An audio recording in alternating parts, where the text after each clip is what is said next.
All right, so what do we know about area? And I said pi r squared. What is that though? What is that the area of? That's a circle, right? Okay, we will eventually do circles, but not right now. Okay, later on, I think the very last section we'll do area of a circle. Somebody said something. I heard it. Length what? Length times width. What's that the area of? It's a rectangle. Good. What about a square? What if you had a square? Same thing, yeah, just length times width. But what's true about the length and the width of a square? They're going to be the same thing. Yeah. All right. Yeah, it's the same. Technically, it's the same equation, right? Okay. What else on here should you probably already know? You probably didn't know a parallelogram. My guess is, what is it? A triangle. Okay. Anybody remember what the area of a triangle is? Just before you even walked in here. Length times height. Well, height's part of it. Base. But is it just base times height? It's all three of them. It's three. Times the width? No. That would be volume. No. I'll tell you what, let's do this. We'll get to that in a second. We'll leave that hanging in the air, okay? And it is. So, watch what we're going to do. Oops, it's not the button I wanted. I want this button. There you go. Okay, what's that thing right there? Rectangle. Okay, that's the first thing we're going to talk about, right? It's also a what? Yeah, if it's a rectangle, it's also a parallelogram. So, guess what? You already told me what the area of a rectangle was. What'd you say it was? Length times width, all right? So, since a rectangle is a parallelogram, what do you think the area of a parallelogram is? Length times width, okay? But we're not going to use length times width in here. That's what you learn when you're in elementary school or middle school. I don't know what grade they first started teaching area. I don't remember. I don't teach those young grades, but probably somewhere upper elementary school is my guess. Is probably when you learn area. Is that right? You didn't get it until middle school? Yeah, maybe middle school. I don't know. I can't remember. I taught the only middle school class I ever taught officially. Well, I taught two classes. I taught sixth grade science my very first year. Guess what year it was? My very first year teaching. 2000. 2000? Not quite. 1980. How old do you think I am? No, he's absolutely right. He's absolutely right. 1988. Okay, so the school year 88, 89 was my first year teaching. And I had a sixth grade. I taught like everything that year. I didn't have a free period. I didn't have any planning period. I taught sixth grade science. I taught seventh grade science. That was life science. I taught eighth grade algebra 1. Then I taught an algebra 2 class. I think I taught a business math class. And then I taught physics. And then I did the photography for the yearbook. That was my first year teaching. All different classes. Can you imagine? I'll tell you what, if that didn't make me quit, nothing would. All right, because that probably was my hardest year I've ever had, just because it was the first year out of school. And secondly, I had all different classes, and it was crazy. And did I coach that year? I think I coached middle school girls basketball that year. I think is what I coached. All right, anyway, enough of me going down memory lane. Let's do this. I'm going to try my best to make this kind of even. We'll see. I don't know. Just use your imagination. If I don't get this perfect, maybe about right there. It's kind of good. Kind of good. Let's do this. Let's do this. This might not be too bad.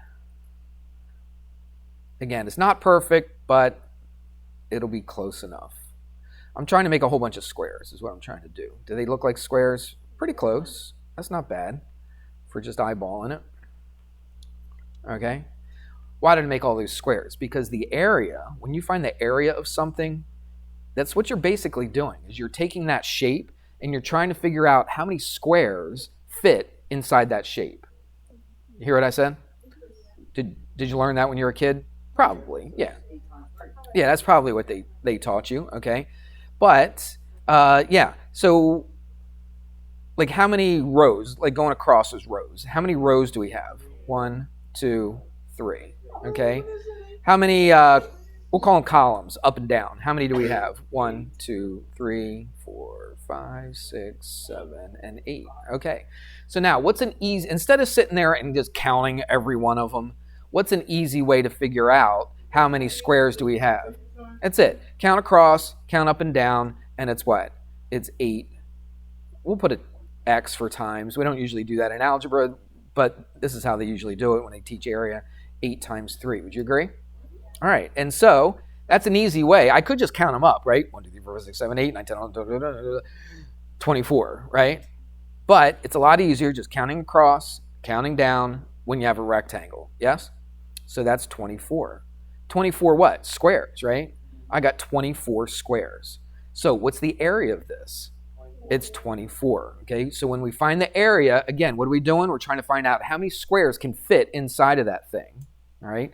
Think about a circle. A circle would be really hard because the circle has rounded, right? It's rounded, and you want to figure out how many squares are going to fit in there. So very, very rarely, if ever, no, actually never ever, does it come out to be like a nice whole number, like a perfect number of squares would fit inside a circle. Does that make sense? Because it's always rounded. No matter how small the squares are, you're always going to have a little bit that's rounded, right? That's why you use, again, we're not doing circles here, but since you brought it up earlier, that's why we use pi r squared. What is pi? Again, we're not using it in this lesson. 3.14, but then it does what? It keeps on going, all right? So I'll tell you what, just for fun, if you're watching this on YouTube, you won't be able to see this because I don't have it hooked up. Actually, maybe I could. Let's see if I could do this. Computer screen. Let's see. And let's get rid of Illustrator. Oh, okay. Now you should be able to see this. And what is the value? Value of pi. 3.56. All right. On a calculator, it's right there. 200 decimal places. All right, let's just see what that gives us. Look at that thing right there. All right, I don't know if that's 100 or not.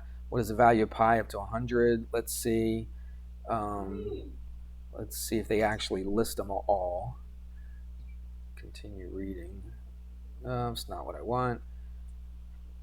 I guess that's it. How does that yeah, but it goes to that thing. How many numbers can you Don't want to get started. What? This? This? Yeah, I guess that's it. I guess that's 100 places right there. Do you see it? Now, that's ridiculous. But guess what? Now, they end it with a period. Does it actually stop at 100 decimal places? No, what's it do? Keeps on going forever and ever and ever. Okay? Because that means you cannot have an exact number of squares inside of a circle. Okay, that decimal will keep going. It's an approximation. Is there ever a time where we have to approximate pi to 100 decimal places? I would venture to say never. All right, not in ordinary life or whatever. All right, so you would never have to. But there it is. I had a student. I don't even know if he was right or not, but I had a student at my other school. Brilliant kid.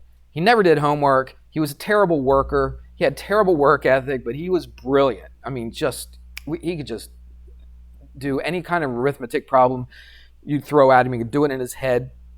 It's too bad he didn't have any kind of work ethic. If he had some work ethic, I don't even know what happened to him.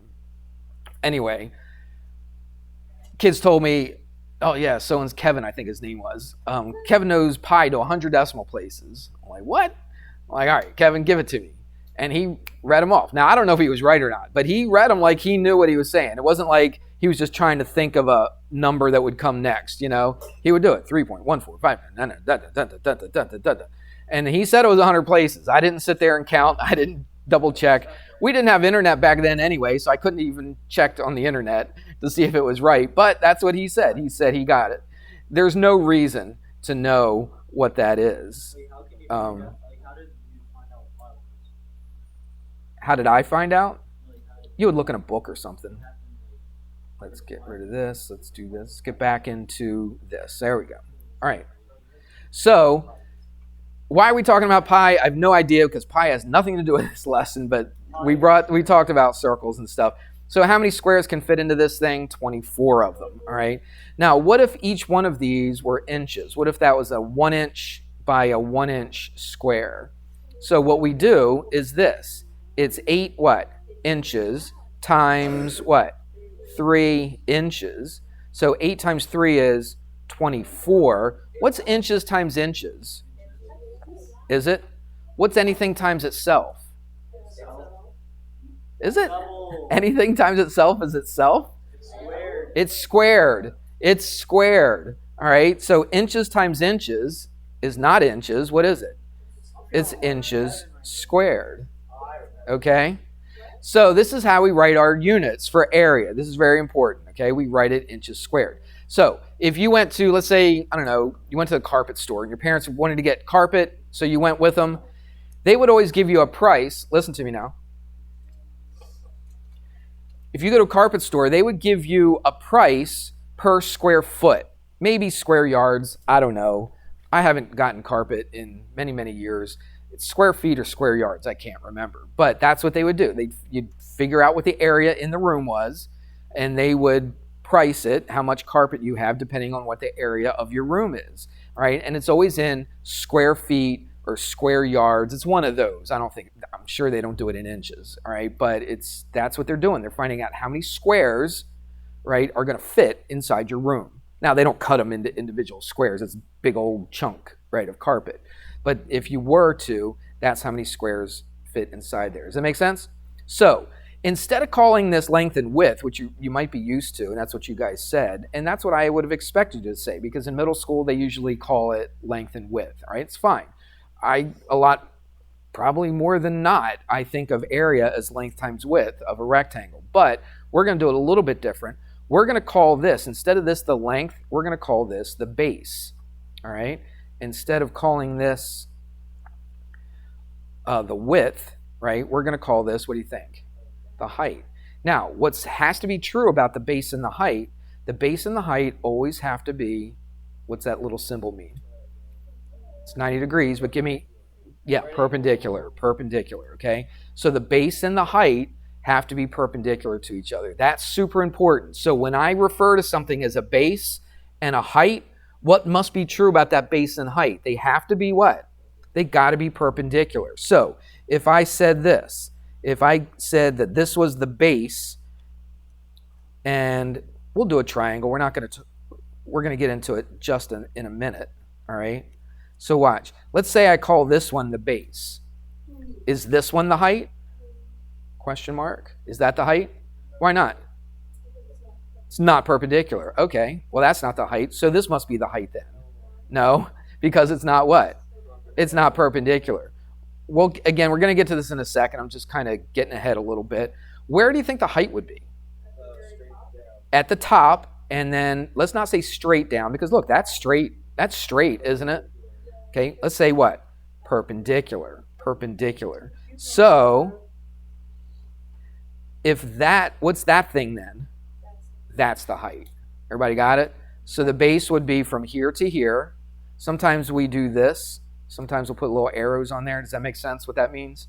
It means from this spot to this spot. So this is the base. That would be the height. Well, I'm getting ahead of myself a little bit. All right? So let's write out a formula for the area of a rectangle. So the area of a rectangle. Writing this down? This needs to be memorized. You have to memorize this. It's not hard, okay? You probably already know it before you even walked in the door today. But we're going to write it a little different. We're not going to say length times width. What are we going to say? Base times height. I'm not even going to put an X for times. I'm not even going to put a dot. I'm not even going to put it in parentheses, okay? I'm just going to leave it like that. BH. What does that mean? That means base times height. Well, it could mean Benjamin Hamrick. That's my son. All right, but it doesn't. It means base times height. All right, everybody with me on that? Yes. All right, let's keep talking about a rectangle for a second. I'll tell you what, I'm going to go to triangle, then I'm going to go to parallelogram. So I'm going to go in a little different order than what the title of the lesson was, okay? Let's draw another rectangle. And what I'm going to do this time is I'm going to draw a line from there to there. What do I call that? Diagonal, right. I draw a diagonal, okay? Then this would be the base. This would be the height, because it is a rectangle, correct? All right, so that means what? That's perpendicular, and this is perpendicular. Agreed? Okay. Now let's think about this. Remember what the area of a rectangle is? We just did it, and it's right in front of you. Okay, do you remember? So area is the base times the height. Go ahead, tell it. Exactly right. Okay. Remember I said it was hanging in the air a few minutes ago, right? And we didn't really say what the area of a triangle was. And I just saw it and figured it out. Look, this is the triangle, correct? So how do I find the area of just that triangle? It's how much of the rectangle? It's half of it. Exactly right. So you could write it a couple ways. You could just say divided by 2. That's the way Naya said it. It's perfectly fine. And if I was going to do the math, that's probably how I would do it. Sometimes, though, you see it written like this. Instead of divided by 2, what's another way that you could? Times 1/2. Exactly right. So a lot of times you'll see it written like this. Yep, most people do. Most people learn it like this. Okay, 1/2 the base times the height. And for some reason, back when you learned area of a triangle, they always used base and height. They never said 1/2 the length times the width, did they? Nope. They always said base times height. So what we're going to do, even on a rectangle, we'll still consider it base and height. But again, what has to be true about the base and the height? The base and the height have to be what to each other? Not equal, perpendicular to each other. So is this base and this height perpendicular to each other? Absolutely. If it's a rectangle, what's the length of this side right here? Well, if this is B, what's this? It's B. Okay. What's this one right here? It's H, because that's H, right? The opposite sides are equal to each other. All that stuff we learned about parallelograms. All right, so there you go. So there is let's write it down. Area of a what? Triangle. All right, so area is, again, you're right. Most of the time we learn it 1/2 the base times the height, or this is a little bit more practical, I think. Base times height, what? Divided by 2. It's the same thing. We good? Yes. All right. So now you know where that comes from. I don't know if they taught that in elementary school or middle school when you first learned how to do area of a triangle. Some do, some don't. I don't know. But I did. All right. So that's how you find the area of a triangle. Make sense? What we say about a rectangle is it's a special type of quadrilateral. It's a parallelogram. That's right. So it is a parallelogram. So if I was to, and I already said this a little bit ago, let's make this look like a parallelogram. That's what we normally, a rectangle is a parallelogram. So a rectangle does look like a parallelogram because it is one. All right. But what do you think the area of a parallelogram is? So the area of a parallelogram. It's the same exact thing. You're absolutely right. So what is the area of a parallelogram? It's just the base times the height. Is it divided by 2? No, because it's not a what? It's not a triangle, right? Okay. But the thing is, the key is this. Watch. Let's say we consider that to be the base. And it's important what I just said right there. Let's say we consider this the base. It doesn't always have to be the part that's flat and horizontal like this, all right? But if I call this the base, let's go different colors. What would be the height? Would it be this length right here? Would it be that side? No, because that side, guys, please. Because this side right here of the parallelogram is not perpendicular to the base. So it's not this side. That's what a lot of people would think. Amy, what do you think? Exactly. It's exactly what we said earlier on a triangle. Okay, so it's from here, where? Yeah, let's not say down. Let's say what? Perpendicular. Yeah, that's the way to say it. All right, so it's perpendicular. So if I put a little box right there, what's this red line right here? That is the what of the parallelogram. That's the height. Now, I could have gone from here, couldn't I? Don't say straight down. What is it? Perpendicular to the base. Would you agree the two red lines are the same distance? So they're both the height. Agreed? I could do it anywhere in here. What if I did it from here, though? Yeah. So what we're going to do is this. This is what they do sometimes. They'll extend, right? If you extended that out right there, usually they put it as a dotted line. I'm not going to do it as a dotted line. I think I have a thing up here that does it as a dotted line. Let's see. That's a weird looking stuff. I don't know. There's somewhere on here I can make it a dotted line. I'm not going to sit and figure that out right now. But if I just took that side and extended it, then what would be the height? From the top, what? Perpendicular to the base. Even though this little part right here really isn't part of my parallelogram, is it? That's why they usually put it as a dotted line, just to kind of say this is where it would go if it was to extend. All right, it's kind of imaginary. What's the base, though? Does the base go from here all the way to there? No, it still stops right there. I should have made that white. That's okay. That is still the base of the parallelogram. Make sense? All right. Okay, so we got that. Oh, let's do this. Let's see what else I got here. Oh, let's do this. Turn that back into white. What if, let's do another parallelogram. Let's make it look a little bit different. Let's go, I don't know, let's go negative. Yeah, I like that. So I am doing an example. This is example 2. I know we skipped example 1, but I think that's okay. What they're going to do is they're going to tell you that that is 25 inches. What does that mean? It means the length of that side right there. This side is 13 inches. And, yep, they do this. Let's do this in a different color just to make it stand out.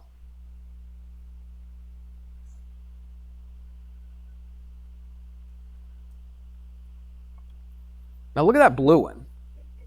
I didn't just go anywhere on here. How do you think? I drew that on purpose to that particular spot. Why? Yeah, I'm trying to make it perpendicular to that, okay? So if that's perpendicular, that's the only thing that's perpendicular on the whole thing, right? So what would I call that then? Is that the base or the height? The one that's perpendicular? Yeah, the perpendicular one's always the height, okay? Actually, it doesn't really matter, but we've been calling it the height, the perpendicular one, okay? So which one's the base then? Is it the 13 or the 25? Okay, because it's the one that is perpendicular to. We took that parallelogram, we just kind of twisted it, didn't we? We just kind of twisted it a little bit, so it's kind of like on its end or whatever you want to call it. So if this is the height, what's the base? Well, this whole thing is the base. And what's the length of that whole thing? It's 25, right, because it's a parallelogram, right? And so the opposite sides are equal, so if that's 25, that's 25. Everybody with me? And they tell you the height. They tell you it's 10. And they put units. Let's get used to putting stuff in units, all right, and not just putting the number down. All right, and they say find the area of this thing. So how do I find the area? It's a parallelogram, right? What is the area of a parallelogram? It's the what? It's the base times the height. So this is very easy. So what's the base of this thing? 25. 25 what? Inches. And what's the height of this thing? It's 10. What about that 13? It seems like we should have to use that 13 somewhere, right? Nope, not on this one. All right? It doesn't really come into play. All right? So, yeah, you just multiply it. What is that? 250. And then what happens to my inches? Inches squared, because area is always squared. Why is it always squared? Because To find the area of something, you're trying to find out how many what? Squares fit into that object. Okay? So it's always inches what? Squared. So every time it's area, it's whatever the units are, squared. Sometimes you'll see this. Like, again, you go carpet shopping. Sometimes you'll see it's, 200 square feet. You ever see that before? SQU for square. That's fine, but not in math. Okay, we're not going to do this in math. You will not go to the carpet store and see this, all right, inches squared. You'll see it like this, square feet, square, whatever, yards, that kind of thing. But in math, we write inches squared. It means the same thing, though. It means the same exact thing. We good? Yeah. All right, let's talk more about triangles. And, let's talk about some triangles. Let's write a few triangles down. So let's draw, what I'm going to do is draw an acute triangle, and I'm going to draw a right triangle, and then what else? An obtuse triangle. So it seems like every time I try to draw acute triangles, it always looks like a right triangle. See that angle right there? Doesn't that look like a right angle? Yeah. I don't know why I always do that. It seems like no matter where I put it, it looks like, see, even if I put it right there, this still seems like, there we go. That looks acute. That doesn't look right. It's close to right. Anyway, it's an acute triangle, okay? So what if I call that the base? We've already discussed this, okay? Remember I said we got a little ahead of ourselves. Now we are where we are supposed to be, okay? Try to say that a bunch of times. All right. So if that's the base, where is the height of this thing? It's from the top, what? Perpendicular to the base. Okay, that's the way we want to say it. So when you have an acute triangle, this thing right here would be the base from there to there. And this would be the height on an acute triangle. You could have said this was the base, couldn't you? This side right here. Tell you what, let's do it in a different color. You could have said that was the base. Well, where is the height if that's the base? Well, it's from that opposite angle, right? Would it be there? No, it would be wherever it looks like it's perpendicular, about right there. Does that make sense? So if you call this the base, because there's not just one of these is the base. You can call any of them the base, all right? But if this is the base, this blue one's got to be the height. You got it? All right, if I call this third side right here the base, you would just go from here perpendicular to this, and that would be the height. Okay, let's do an obtuse triangle. So let's draw obtuse. I can draw an obtuse triangle pretty easy. That looks obtuse. All right. All right, what if I call that the base right there? Where's the height? Well, if this is the base, look at the opposite angle. It's that one right there, isn't it? So what am I going to have to do? Yeah. Is that going to be the height? Is that going to be the height? Is that length right there the height? Is that length right there the height? No. Where is it? It's perpendicular. That would be the height. So if I extended this side or made it a dotted line, all right, just pretend that outside part is a dotted line. Then this would be the height, and that would be the base. Again, where is the base? Does it go all the way to here where that height hits? No. It's got to be a line, a segment of the, or a side, I should say, of the triangle. So that's the base, that's the height if it's a obtuse. Now, what if it's a right triangle? Well, that's the easiest one. Oops. So let's draw a right triangle. Right there, and right there. All right, so there's a right triangle. Let's say I call this the base. Which one's the height?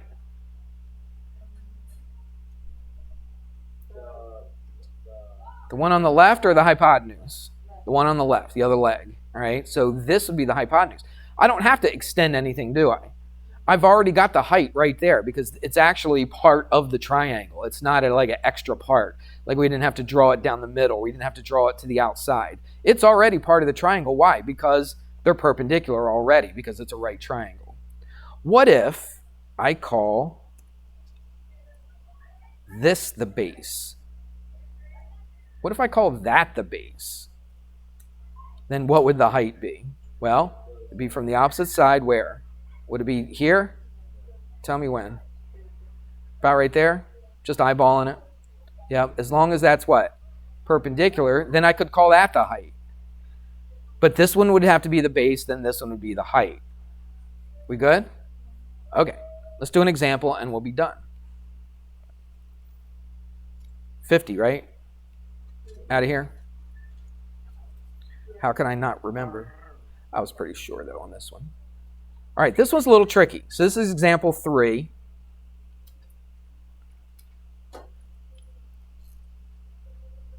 It's an acute triangle. We'll say it's acute. All right, and let's put some letters in here. This is right from the book. This is XYZ. All right, and it says, now this one, they don't ask you to find the area. That would be easy, right? Just find the base, find the height, multiply them together, divide it by 2, no big deal. But this time, they tell you the area of it. They tell you the area is 54, and it's feet squared or square feet. And they also tell you the base of it. The base is 12 feet. Okay? And what you have to do is find the height. So find H. Find the height. Question? Are you good? Okay. All right. Well, what would you do first? Well, I would do this. I would draw the height on this, wouldn't you? All right. You don't really need to, but I like to visualize it. What you looking for? That's right. Okay. So this would be the height. That's what we're trying to find. But again, what do they tell you? They tell you the area. So first thing I'm going to do is I'm going to write out the equation, the formula, okay, for the area of a triangle. This is a triangle, correct? So area equals, what is it? Base. Let's do it like this. Base times height, what? Divided by 2. So that's my formula. Now let's plug in all the stuff that I know. Do I know the area? Yeah, they tell me the area. Now, I'm not going to put the units in the math part of it. I'll just put it at the end, okay? So it's 54 equals, what is it? This is base and height. It kind of looks like a B right there, but that's a H. Yes, it'd be 12, right, times H. Finish up the rest of the formula. What do we have to do to it? Divided by 2, okay? And now I just have to do a little bit of algebra. It's very little to get H by itself. You could do this a couple different ways. This way right here, I would do this. 2 goes into 12, doesn't it?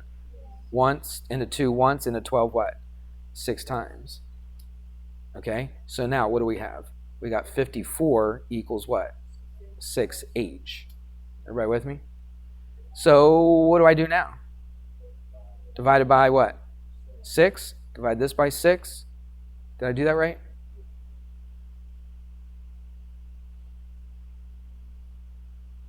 Yeah, that's right. Sorry. I got mixed up. Absolutely, it's right. I was looking at something different. So, what's H equal to? Yeah, what times 6 is 54? 9 times 6 is 54, so H is 9. And that's my answer. Well, don't circle it yet. It's 9 what? What are my units? Feet. Now, I probably should do this, but I don't do this. You really need to put the units. You got to get used to putting the units, okay? I am not going to be that teacher that marks the problem wrong if you don't put the units or if you don't put it correctly. Some teachers will. I'll tell you right now. Some teachers, if you don't put the units or if you put them in correctly, they're going to mark it wrong even though you did your math right, okay? So I will not mark it wrong. But you should put it in there, all right? You should put the units in there. It's very important to do that, all right? So what is this? Height is 9 what? Feet. Okay, it's not feet squared. It's not feet squared because it's not area. It's what? It's just a length. right? If I measure the height, it's not 9 feet squared. It's just what? Just 9 feet tall. Okay? Make sense? Yeah. Well, that wasn't too bad, was it? It's pretty easy, right? So we did area of a rectangle, area of a parallelogram, area of a triangle. We learned about the base and the height being perpendicular to each other. All that good stuff. All right, well, let's celebrate the beginning of a new chapter by doing a lesson. Isn't that a great celebration? Yeah. We'll go A and B on 7-1. All right, so I'll split it up, make it kind of easy for you.